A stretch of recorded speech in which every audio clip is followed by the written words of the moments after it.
Hey, y en a-tu qui ont des adolescents dans la gang? Oui! C'est vrai, c'est à cause de l'autre que vous êtes pognés ici, t'asseoir, hein? Non, mais, tu sais, les adolescents, faut pas généraliser, là. À ce qui paraît, c'est juste les nôtres qui sont comme ça. Ailleurs, ils sont bien corrects. Là, des fois, il y a du monde qui vient me voir et me disent « Hey, tes enfants, là, sont assez bien élevés. » Ah, ouais? Ben, mec, soit chez vous, là, faites une vidéo puis envoyez-moi ça. Chez nous, ils sont pas vivables. Non, mais moi, le mien, ça y a pogné à 15 ans. Là. 15 ans, tu parles à ça, là, c'est comme si tu parlais au mur. Même parler au mur, c'est le fun, ta voix a rien des fois. Non, mais tu parles à ça, là, c'est mieux de pas parler, chose. Non, mais à un moment donné, il était là, je m'en reviens pour lui parler, il était déjà rendu là. Il me grandit d'en face à lui, il grandit d'un pied en un an. Hey, là, il a les bras trop grands, là, il est tout maigre, il a les culottes trop courtes. Hey, on dirait que la peau de son visage n'est pas capable de s'étirer assez pour faire le tour de tous ses boutons. C'est dégueulasse. Mais lui, là, c'est comme si son développement moteur était inversement proportionnel à son développement physique. Lui, il grandit, moi, il est capable. Non, mais cet enfant-là, à 4 ans, ça marchait, ça mangeait, ça s'habillait, ça se lavait, ça courait tout seul. Master, marche plus, il se lave plus, il pue. Oh, puis il mange aussi, là. Hey, il se lève de table après souper pour voir s'il reste quelque chose dans le frigidaire. Ah, moi et ma femme, on se cache la bouffe en dessous du lit, sans ça, on ne mangerait jamais. Là, quand tu le chicanes aussi, il grogne, parce qu'à cet âge-là, ça parle pas. Ça grogne, hein?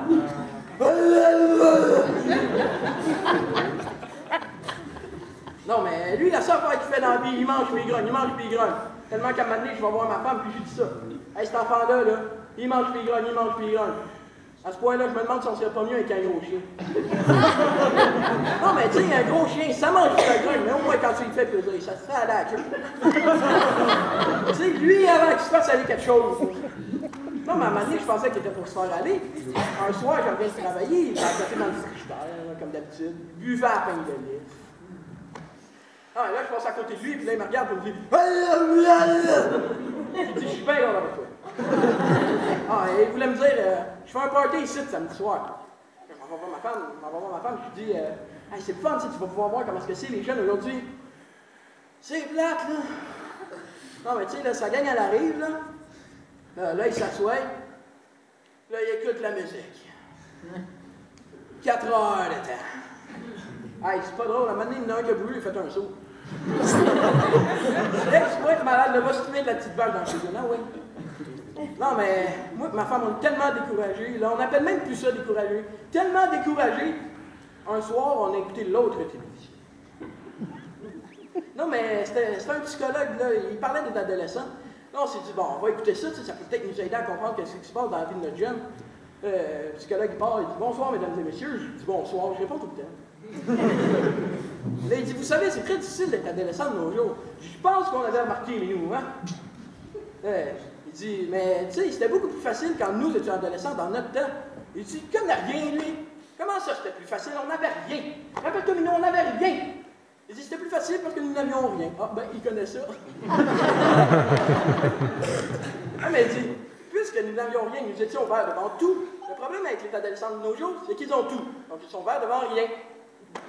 En plus, avec les nouveaux médias sociaux, la radio, la télévision, les jeunes de nos jours sont beaucoup plus débrouillards que nous l'étions à l'époque. Quoi? Mon tarlat plus débrouillard que moi?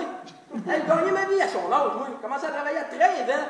Débrouillard. Voulez-vous que je vous dise comment est-ce qu'il est débrouillard? Sa chambre est grande comme ma main. Il n'a pas trouvé son garde-robe encore. Sa tanière à linge sale est en avant de sa porte de chambre. Il s'en part dedans 20 fois par jour. Il l'a jamais vu. Son linge sale est tout sur son plancher de chambre. Non, mais tellement qu'à un moment donné, il vient me voir et me dit je dis non, je te passe pas mon char. Il dit pourquoi? Si quelqu'un a laissé un panier à linge sale en plein milieu de la rue, tu vas le frapper, tu ne le verras pas. Là, je vais dire de quoi que ça s'adresse juste au père, OK? Juste au père. Tu sais, on a bien beau avoir confiance en nos blondes, on a toujours peur que la bonne femme, elle arrive à la maison de retraite et qu'elle nous dise « Tiens, mon Marcel, le deuxième, il n'était pas de toi, celui-là. » Ben, voulez-vous que je vous dise comment est-ce que mon tarlat m'énerve? Moi, le soir, je prie pour que ma femme me dise qu'il n'était pas de moi, celui-là. Non, mais à un moment donné, il m'a fait une affaire, là, il m'a fait une affaire. Ma femme était partie magasiner un samedi après-midi avec une amie. Là, elle vient me voir et elle me dit Bon, là, tu vas garder le grand. Mais dis pas que tu le gardes. Fais semblant d'être là par hasard. Là, je rentre dans le salon, je l'entendais pas, il était dans sa chambre. Je me suis rappelé que la veille, il m'avait dit qu'il avait eu son cours de sexologie. Fait que là, je me suis dit, bon, il doit être en train de faire ses devoirs. Fait que là, moi, je rentre dans le salon, je dis, bon, je vais piquer un petit somme sur le sofa pendant qu'il fait son affaire. À peine je m'assoupis, mon tarlaille arrive.